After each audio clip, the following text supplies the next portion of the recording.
Good morning, everybody. I have Sam here, which is a special guest today. We are starting a new series, which is all about building resilience with a workplace focus. So I'm very fortunate to know Sam, and I thought I'd throw it over to you, Sam, to introduce yourself today. Oh, fantastic, Ellie, and thank you very much. It's a real privilege to be here.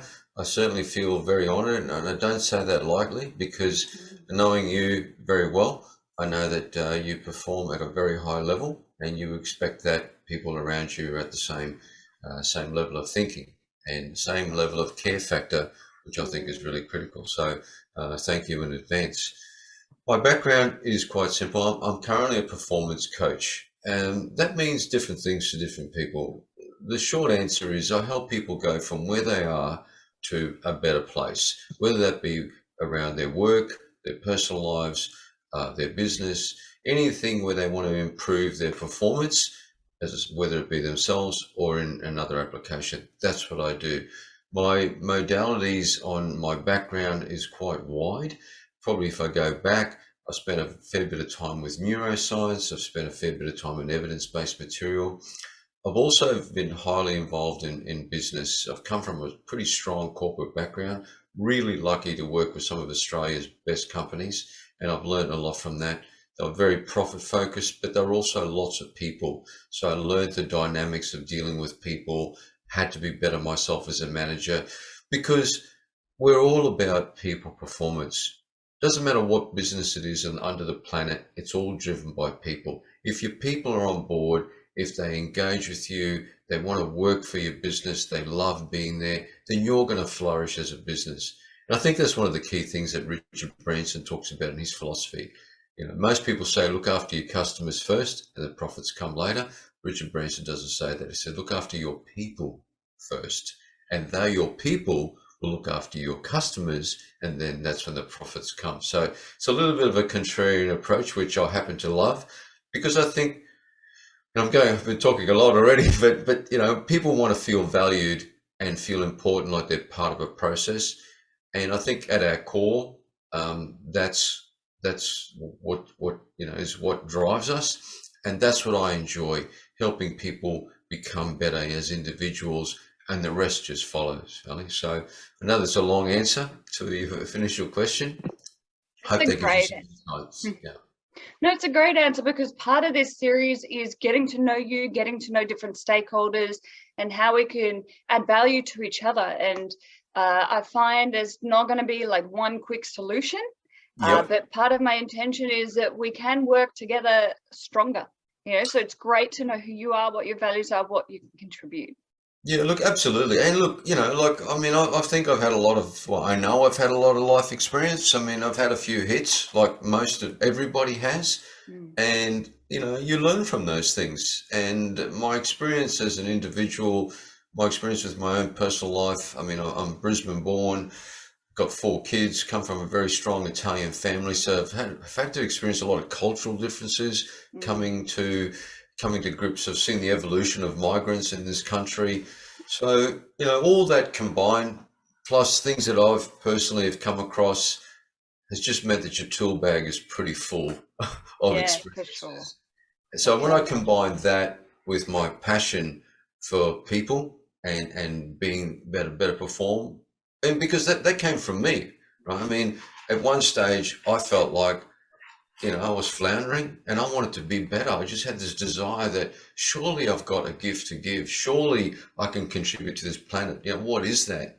So, drawing that out of myself is what I love drawing out of other people, and saying to people, you can do more and you're worthy of it. And guess what? There is a path. You just got to tap into it. And that's Yeah. going to be the most fulfilling life you'll ever have when you follow your path. Yeah, yeah. Oh, there's so much going on in my head that I want to contribute. So one of the talking points is this concept of floundering, which I'll get to in a second. But before I do, I just thought I'd introduce one of the reasons this series has started. There's so many reasons, but it's primarily because work health and safety law is changing. And there are some states and territories that have already made some actions and others that are coming soon. And part of the change to the work health and safety law is incorporating wellness strategies in the workplace.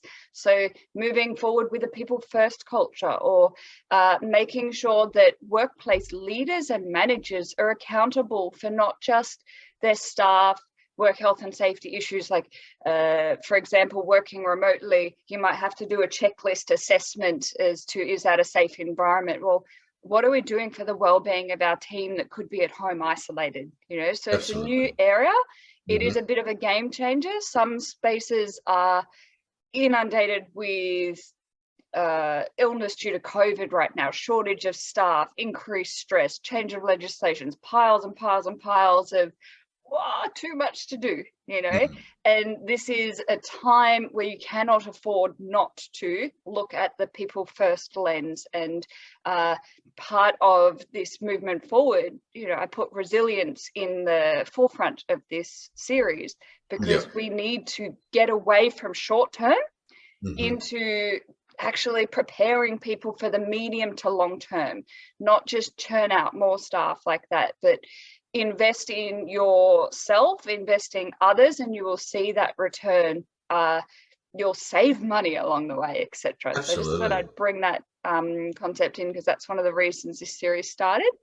And before I forget, floundering, I love that word because I've actually heard it in the mental health sector recently.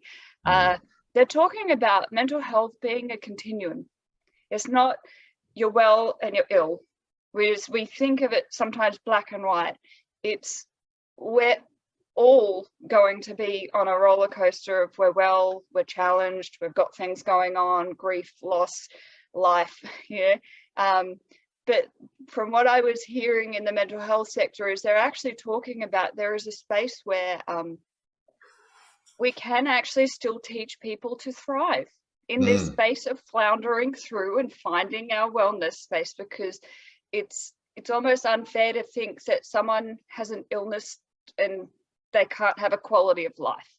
Yeah, absolutely. Yeah, totally, Ali, totally. I love that you picked up on that. Yeah, I heard an interesting quote recently, and it really says it all. It's from a business perspective, but people apply in their own lives. And the quote is simply that you know, people are successful in good times and people are successful in bad times. So the message is that the times have nothing to do with it.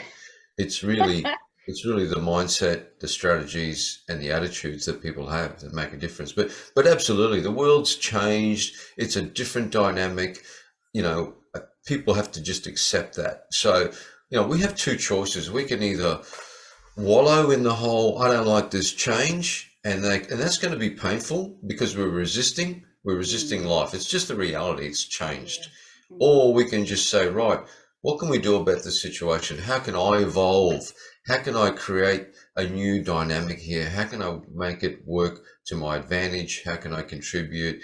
And that involves a mindset shift, Ali. And I think that's probably the biggest challenge that a lot of people have, is that they're stuck.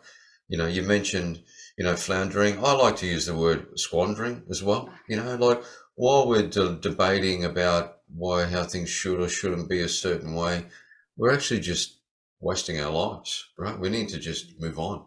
Yeah, right, for sure. Great insight you have there. Now, coming back to these questions, why does this particular topic resonate with you?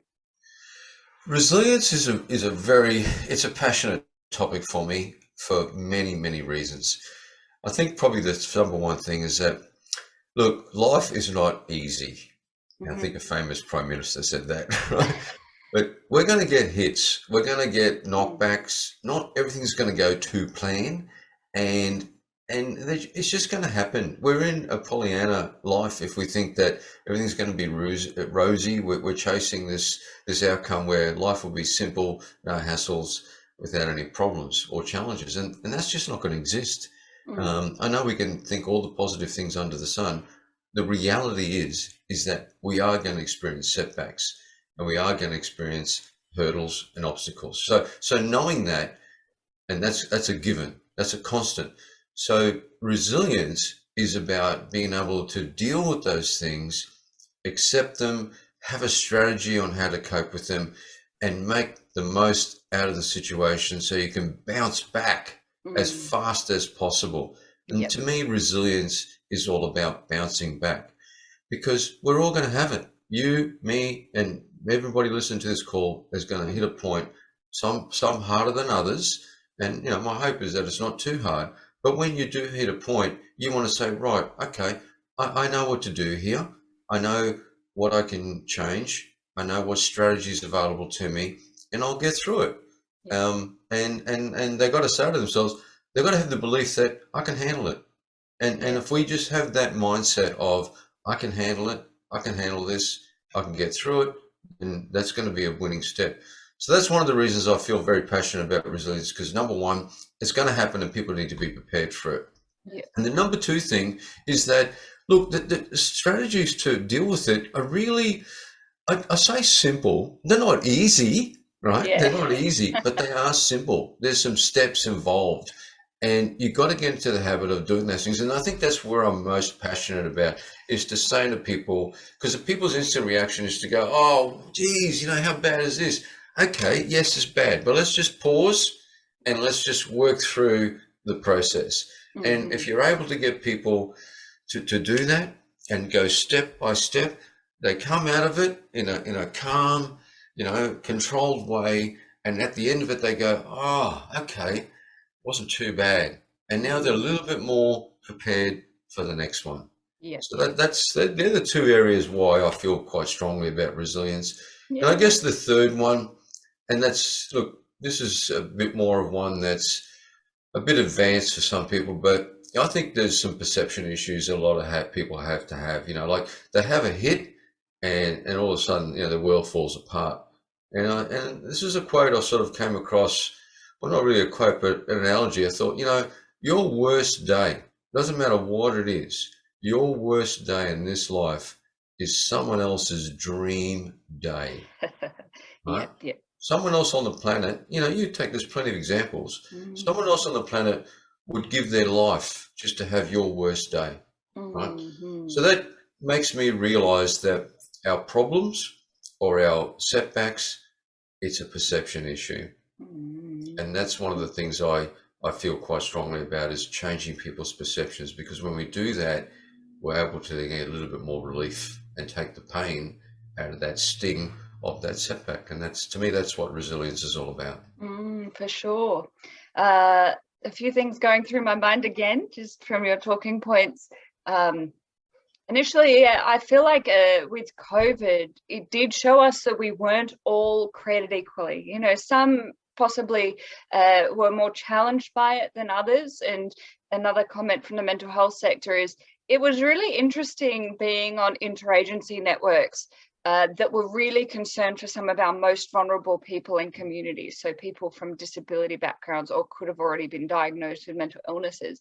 But it was actually really interesting to see how often these stakeholders ended up being completely fine with all the lockdowns and all the changes. And I believe part of that is because they were shown some resilience tactics. They had been shown some mindfulness practice, CBT, to catch some of those negative thoughts, and actually ended up thriving a little bit better than perhaps some that had never had any mental health concerns in their life, and all of a sudden had to deal with like a panic attack emerging and not quite sure what to do. So yeah, and I believe that there are some workplaces that have been hit with this variability, where some staff are okay, others may not be okay. They may be surprised with who's coping, who's not coping. Many in community don't necessarily know what step to take next. But yeah, just pointing out that, we weren't all created equally. And there are some people that, like working with some of the most vulnerable communities, such as I've worked with some cold youth, so cultural diverse young people from trauma backgrounds and war-torn countries. And these young people ended up being some of the most resilient in their entire classroom, because they had been exposed to different things, but they learned to take the little hits as water off a duck's back, So Absolutely. it really does vary and change depending on life experience, what you've been hit with before. And I feel like one of the reasons sometimes that we crumble like that when we get hit is you know, we have to learn, you pointed it out before, that it's okay to get these hits and it's part of life, that we don't have to resist it with all our energy spent on resisting it, builds it up and makes it feel even worse. That's why it just bursts out and comes into this state of emotional distress. And it doesn't have to be that severe, but we have to learn sometimes to sit in the uncomfortableness or not run from what emotions are manifesting. Absolutely. Yeah, spot on. Very wise words, Ali. You're right. I mean, I think too many people, my criticism sometimes is too many people think this shouldn't be happening to me. That's their first reaction. Yeah, Or, you know, why do I have these problems? Look, you know, I'm not God. I'm not the universe. So I don't know the answers to that. But I do know something, is that things happen to everybody, right? So you know, we've got to develop the power, the skill, and this is a skill. No one's born with how to handle adversity or how to handle situations. It's a skill. It's a skill that we learn, and until we become aware that there's a strategy, we're always going to suffer, because it's natural. We don't know anything else. If no one's ever said to you, hey, you know what, when this happens, there's a solution and you've got to go down this path. If you don't know that, then of course when it hits you, you're going to think, oh no, what's going on? How do I cope? Well, it's fair enough, because you don't know how to cope. And awareness is the first step to make any changes. It's always being aware. And, you know, because if you're not aware, you don't know what's going on. Yeah, for sure. Yeah, for sure. Another talking point that I had raised from your feedback to the last question is just one of the things that got me started on this journey is actually a psychology background. And Martin Seligman, I found his work and I was fascinated by it. So do you know Martin Seligman? No, haven't come across his work. No. You probably have heard of him, but you may not be aware of it. So he's the founder of positive psychology. Okay. So he's made a big influence in the world. But his research initially did the Pavlov's dog technique. So you give a dog food and you ring a bell and then it's conditioned. So he did that experiment, but then he buzzed the dog every time it ate, and the dog eventually learned not to get the food. But he created a concept called learned helplessness, because that dog ended up realizing that it'll get buzzed or punished every time it eats, and it starved itself to death. So it's very tragic. But what Martin Seligman realized is, so he came up with that theory, learned helplessness, that sometimes people learn to just give up. And he'd use an example of someone wanting to lose weight, may have that mindset of, okay, I'm going to lose weight, but inside they've just already been zapped too much that they're not really putting it into action. But he actually realized, why are we focusing on the negative so much? And quite often the mental health space, like, can come from a place of illness focus, like someone is sick and then let's substitute it with some potential band-aid solutions if we need to, you know, but that medical model isn't going to serve us long term. So that's where they draw the concept of cognitive behavioral therapy, thinking of your thoughts, changing it, because it could be more sustainable than a temporary medical pill, for example. But Martin Seligman ended up changing his concept into authentic happiness. And what he theorized then is, well, why are people so unhappy? And in this modern day and world, we're getting instant gratification. You know, you're having a bad day, here, have a chocolate. You know, we want things and we want it now, and we're forgetting to build those resilient tactics. And so he ended up doing quite a few studies in, hey, if we actually build resilience into people, then when they get hit in the world, which they will, they can bounce back a little bit. They don't have to hit rock bottom as hard as they did last time. So he has done some fascinating studies in the military, for example, building some of the soldiers before they go out, so that then hopefully they're coming back with a little bit more resilience and tenacity. And he's run programs in schools in the US, etc. But I thought why I'm fascinated by his study is that it's that step away from illness and a step into resilience. It's a no-brainer, but why is it innovative to think of these things? We've known it for so many years. We've just forgotten it, I think. Absolutely. Going on your point, sometimes it's too simple, but then it's hard to put into action sometimes. Yeah, well, simple and easy is two different things, right? I mean, simple just means that there's a process and it's not hard. It's simple to follow. Hard or not easy means that it takes a bit of effort to do, and that takes mental effort and sometimes physical effort, and it's all creates, and there's the unique differences. I am familiar with their work. I didn't realize it was him who created that work. So the Pavlov's work and the learned helplessness. Yeah, absolutely. I mean, they're fundamentals. But yeah, absolutely true, Ali. Okay. My question to you now, you've told us a little bit about what you do, how you can help, but I just want to see, what do you believe is your unique offering? So what would make you different from for a workplace? They know that they can go to you to help support team with resilience. So what makes you unique to another business coach in the area? What's the area that you thrive in the most? A couple of good questions, and it's a great question. I ask my clients that when it comes to pure business consulting, I always ask them, what makes you unique? What makes you different? Why would I use you over someone else? And it's a great, very powerful question. When it comes to me, I think it always comes down to your background and what you're most passionate about. I feel that my superpower, if you want to call it that, is the ability to wake people up out of a sleepwalk. Right? I think people do sleepwalk a lot, that they get, and that's not a criticism of people, is that we all get conditioned in our own thinking, our own mindset, our own perceptions, and our world just becomes quite narrow. And that's just what we are. We see things very limited. You know, that's our focus. Whereas me, I come along, I can see things with total no blinkers. You're seeing things, not you personally, but people are seeing things with a lens. They've got like this lens, and if they've got red lenses, then everything they see is red. Whereas I come along, I have no lenses on. So my ability is to see opportunities that are hidden in plain sight. That makes sense. So I love the fact that I can actually look at things from a broad 360 perspective. Someone's telling me a story and I say, I'm not sure, but you've missed this. Can you not see that? And people go, oh, yeah, I forgot about that, right? Now, having said that, Ali, I apply this to myself as well. I mean, I get ingrained in my own life, and that's why I have a mentor, I have a coach, and he says to me, just like I just said, did you not see that? I go, you're right. Right? So that's one area.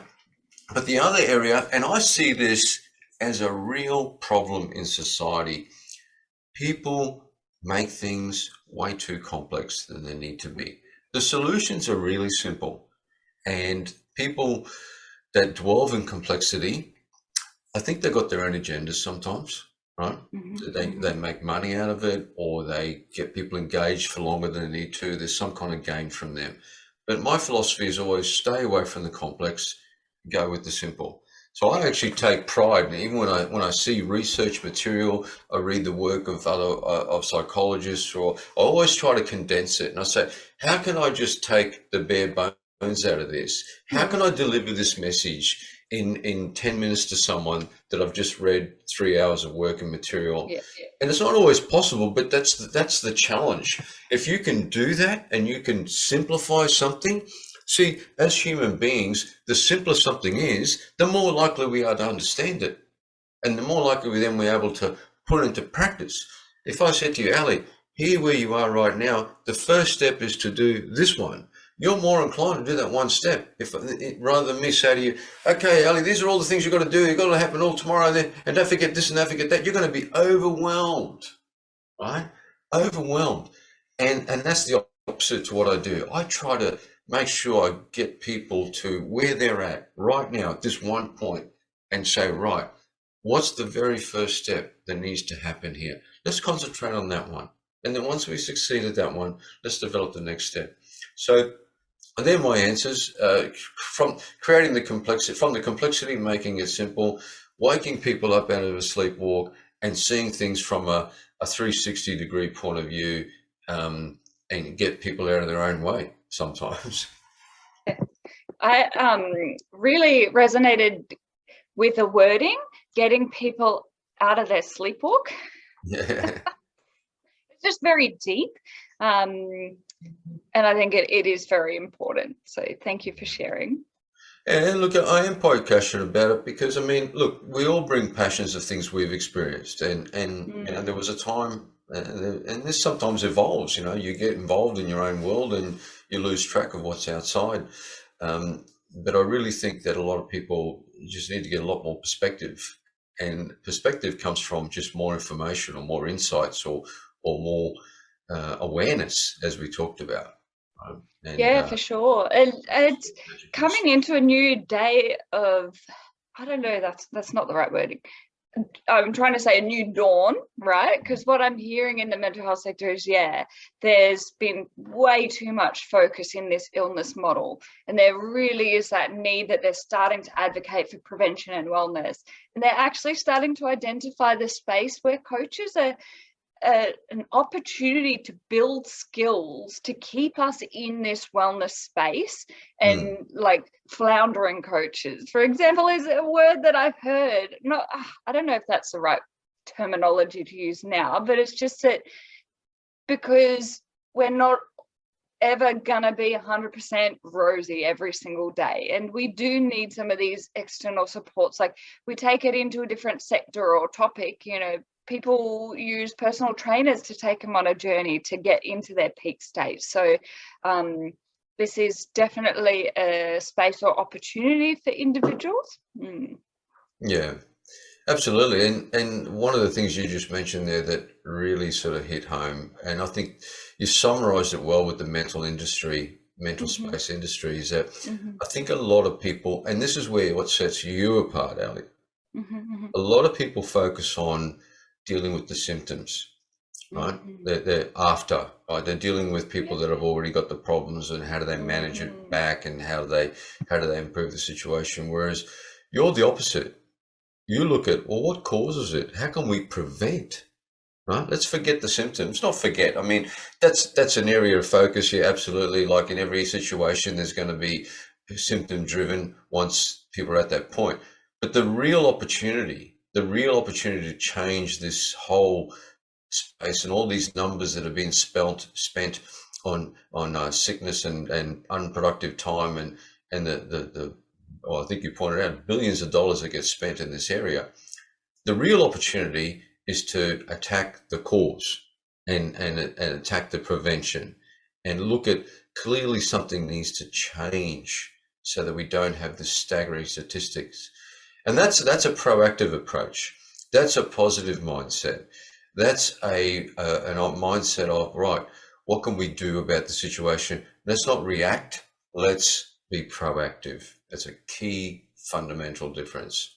Yeah, for sure. Thanks for pointing that out, Sam. What an interesting time it is here in Australia. Hey, it's time for truth telling, and workplace leaders and managers, I think, you know, part of this, how do we prevent, is we need to look at that lens of, and it may seem a little ugly to know that, for example, if you're a leader or a manager, you're accepting sometimes too much of a workload, which can be overloading team, which can, if they're not coping, and you're dealing with turnover of staff, or you're dealing with less productivity, you're dealing with the potential of risk of burnout, you know. So we need to open our eyes to look at these truths and reverse that culture. And it's not an easy thing to do. So it's good to see that there's efforts moving forward, but there's a lot more work to do in community for sure.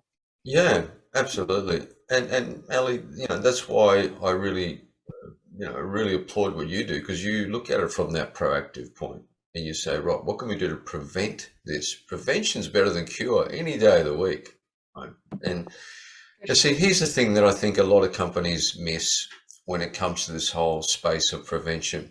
Yeah. Their immediate response is, well, this is going to cost me money, right? This is going to cost me money. This is going to cost me some effort. I've got to invest time in my people and make sure that they're implementing a whole bunch of strategies and plans.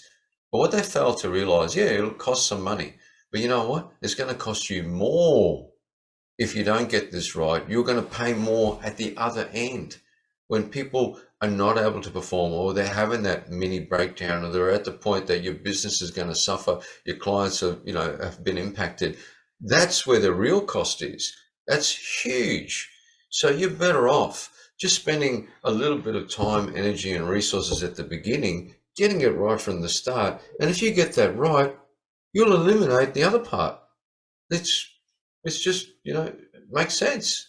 It does make sense. And look, we apply this type of logic with a prevention lens to other areas in health. There's a lot of education about cardiac health and what we can do to prevent the heart attack ends, etc. But there's a bit of learning to do, and workplace mental health, understanding what is that and how does it develop, and what is causing pressures that could lead to a psychological load, is certainly important.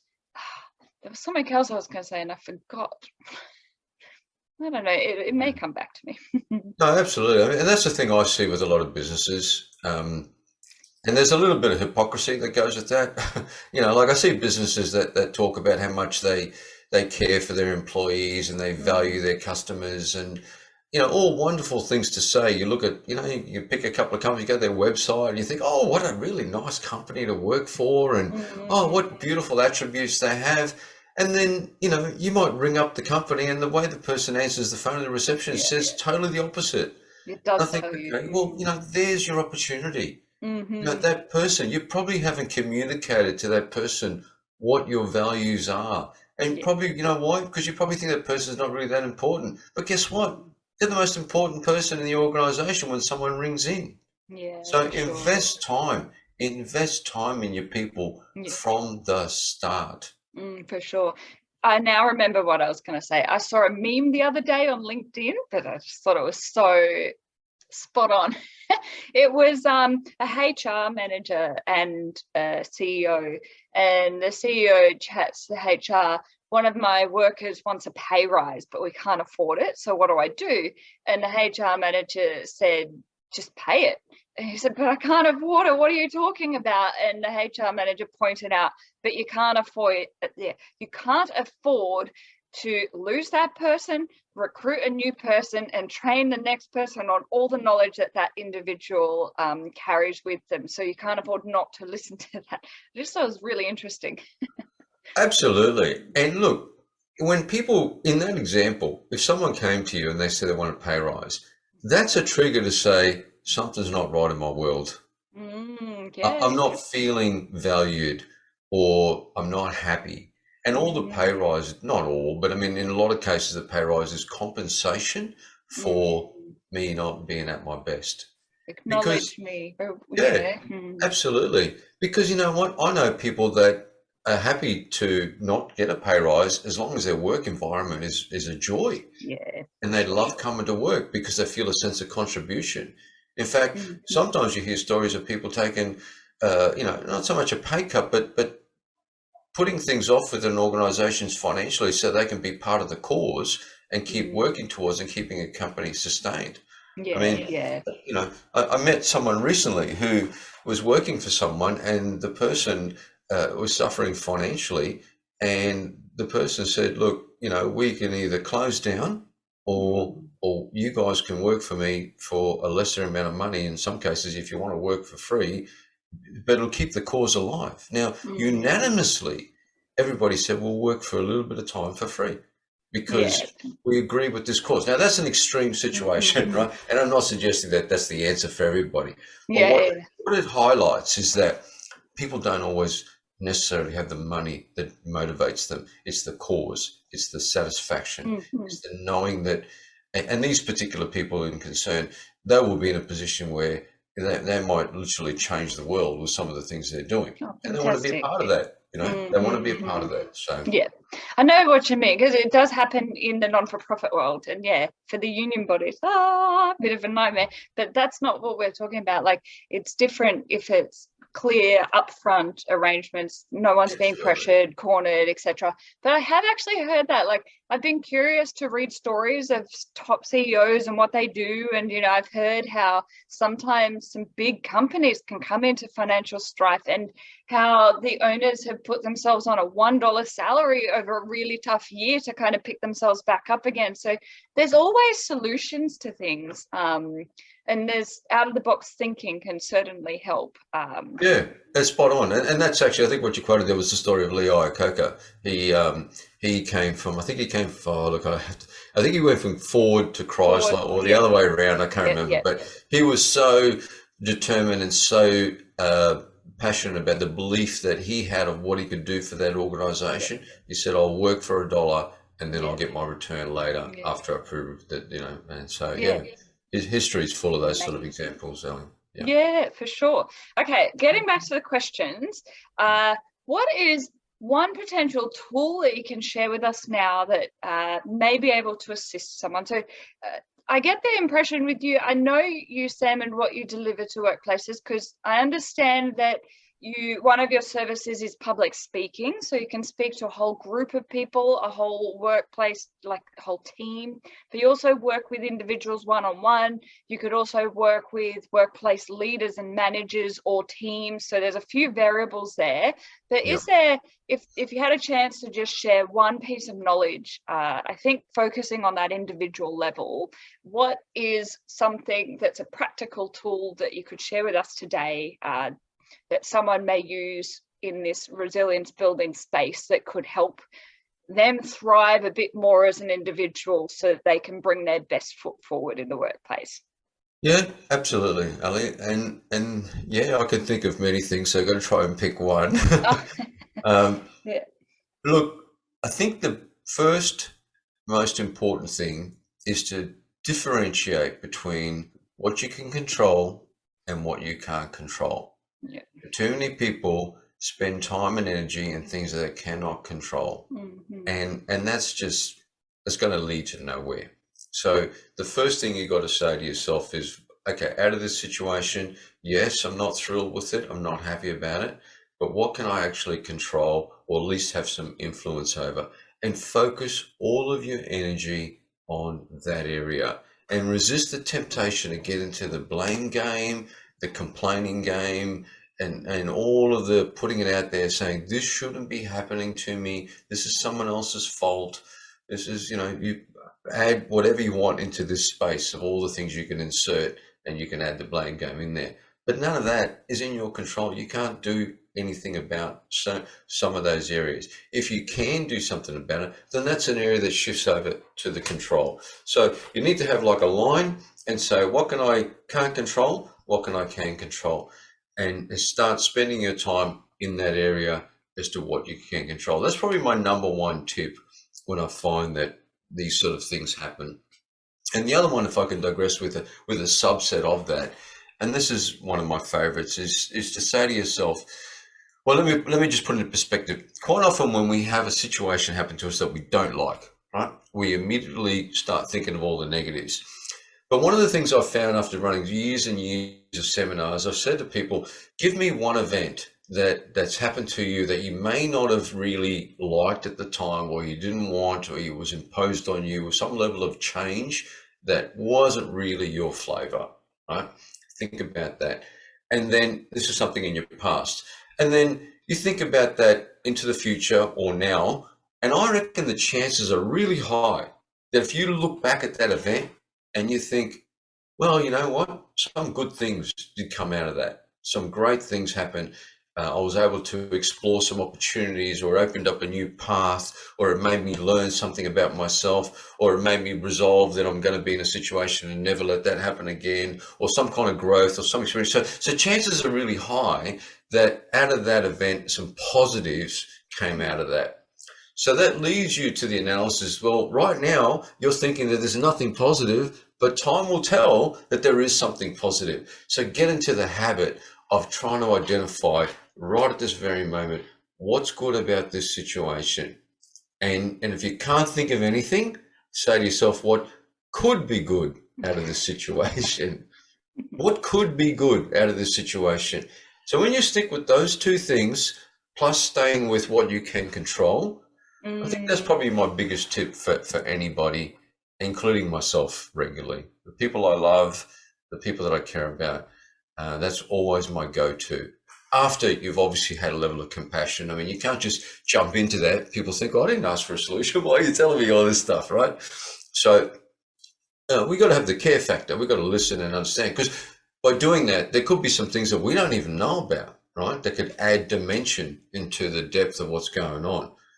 But after you've had that period, and and this is a practice that you would know through your work, that there's stages where people need to go through, but at some point start looking at what you can control and what's good about the situation and start steering your ship towards that.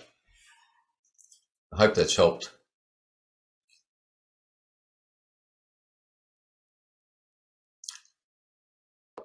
Sorry, there we go.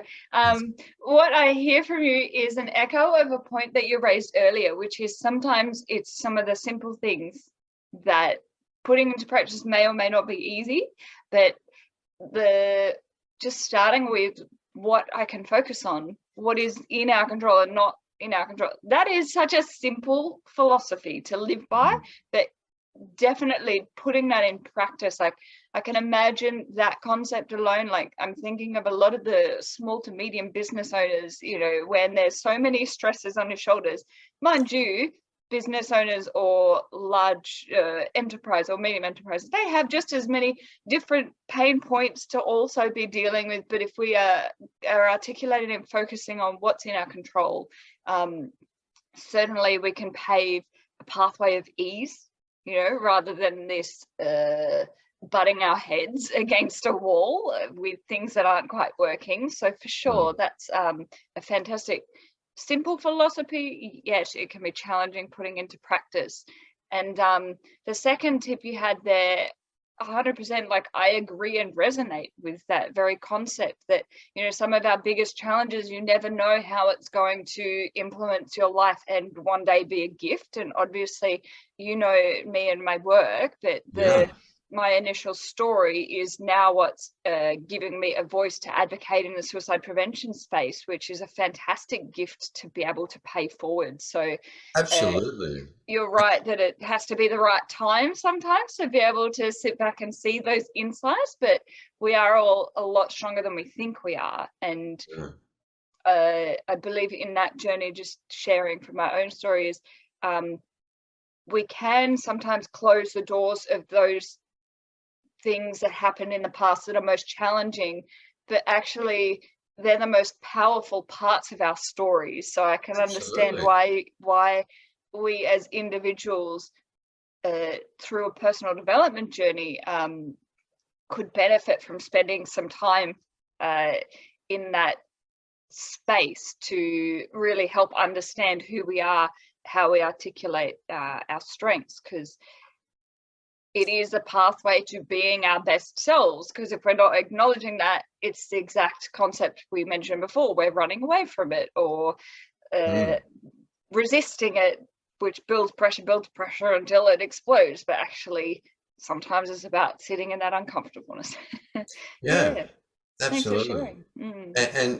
And what you go through or what people go through, that's becomes their molding of a superpower that's going to be released to the benefit of other people. For sure. And that's so crystal clear for me consistently.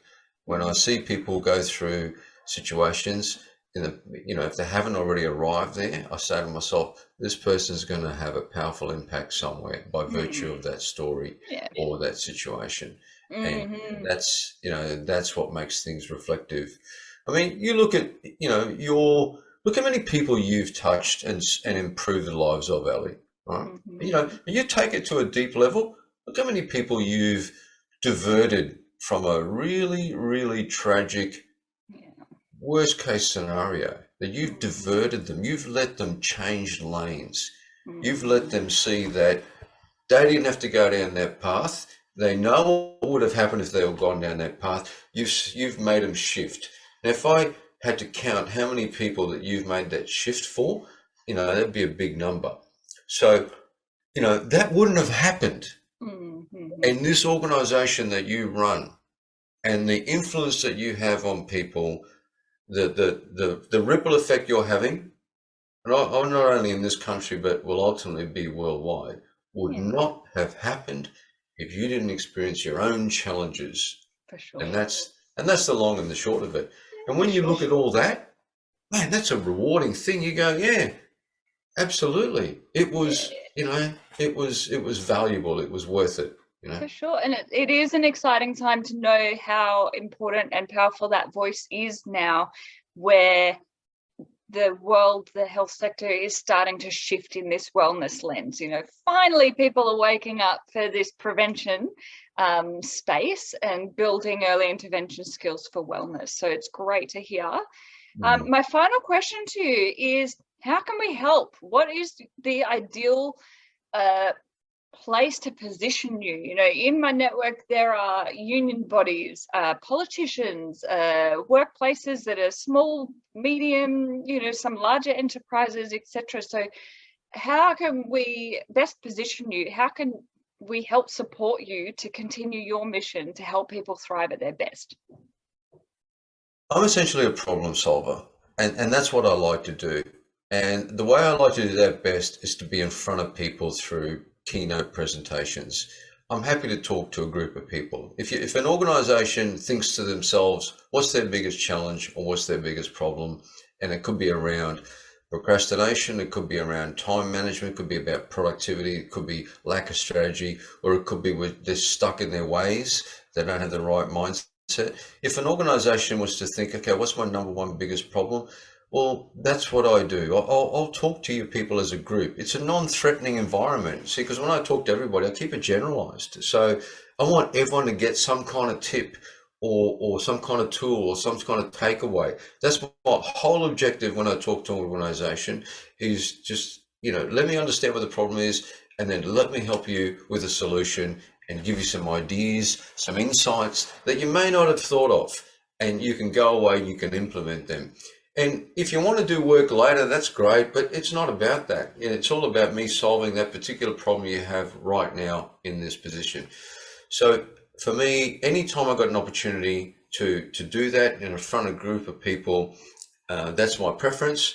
That way I can understand the problems more, provide some insights about that to a solution. If people want to work with me one-on-one afterwards, that's always available. But the whole objective is to what problems I can solve for an organization first through a keynote presentation or a little bit of delivery on some particular element, and then they can use that straight away into their workplace. And even when I present, it's all about solving the problem, and something manageable, bite size. And if they can leave there in my presentation with one little bit of nugget, I sleep better at night.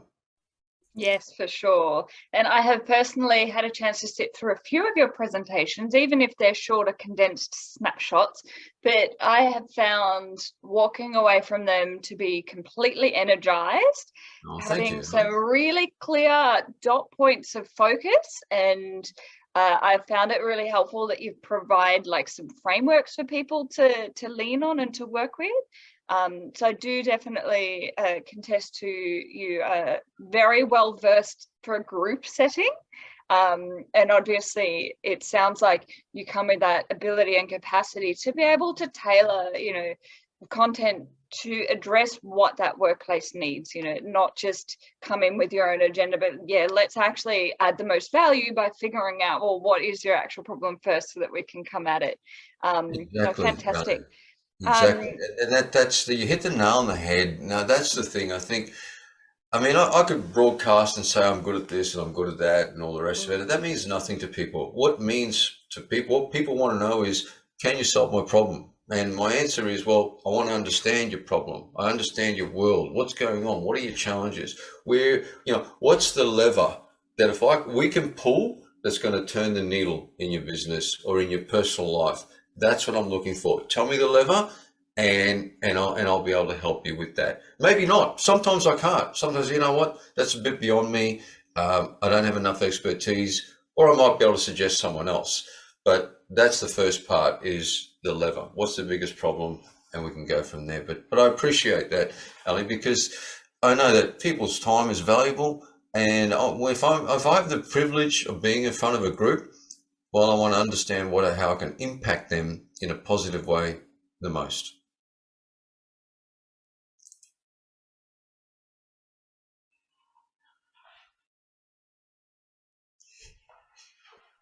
There we go. Take two. Sorry.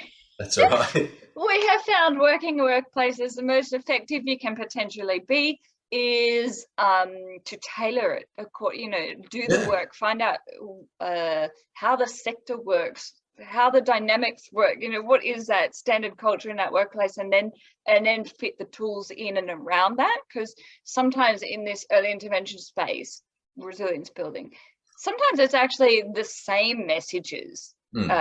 Like how we've been helping is helping businesses with a framework for help seeking, because sometimes they don't have mental health policies. So a framework allows some clear steps to guide staff to know what to do in a time of need. And we are able to tailor that depending on the environment, so that it's the same concept, but potentially delivered in a slightly different way depending on the sector, depending on the workplace, depending on the size of the business and their dynamics with their stakeholders. So it's a very important thing to do, is to make sure it matches and fits. But my final question to you is, if anyone has resonated with the content from today, from what they've heard from you, how can they get in touch? Look, the simplest way is to go to my website. Now, I know my name's a bit complex, so what I've done is I made it really easy for people. All they've got to do is go to www.bookwithsam.com. www.bookwithsam.com.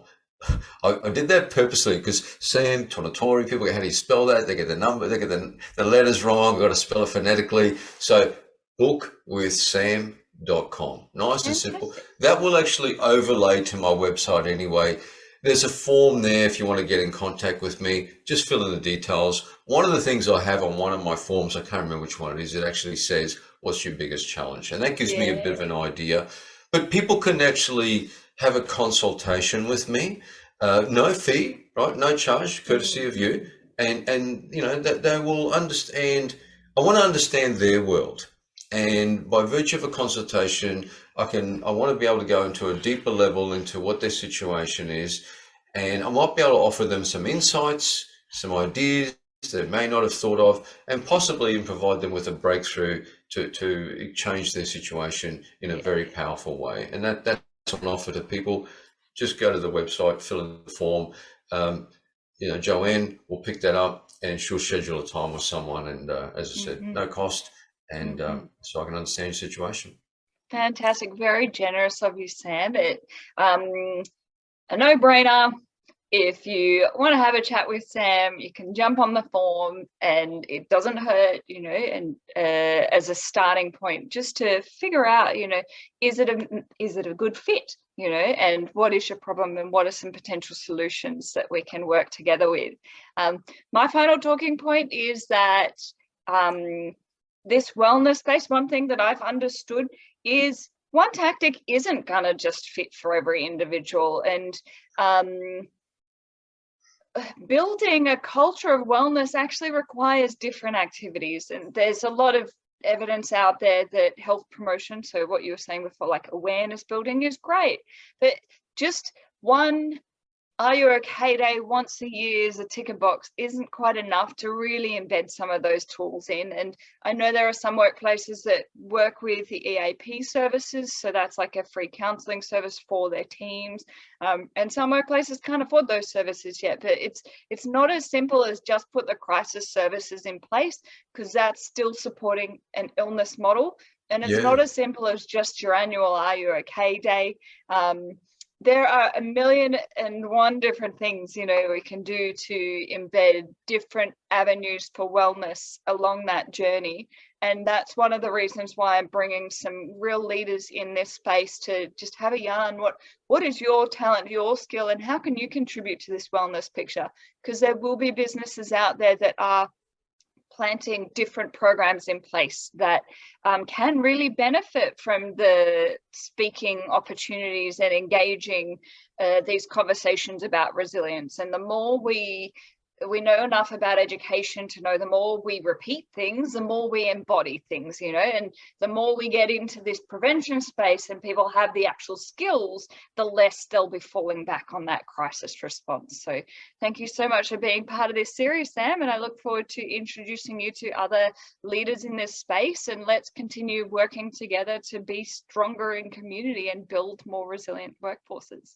Absolutely. It's my pleasure, my absolute pleasure. Hopefully you got something out of that and the listeners got something out of that. It's, you know, it's not only a pleasure, but it's a real blessing to be involved in your Fantastic. mission. Thank you. Thanks, Sam. We will look forward to sharing the next story with you all shortly. Fantastic.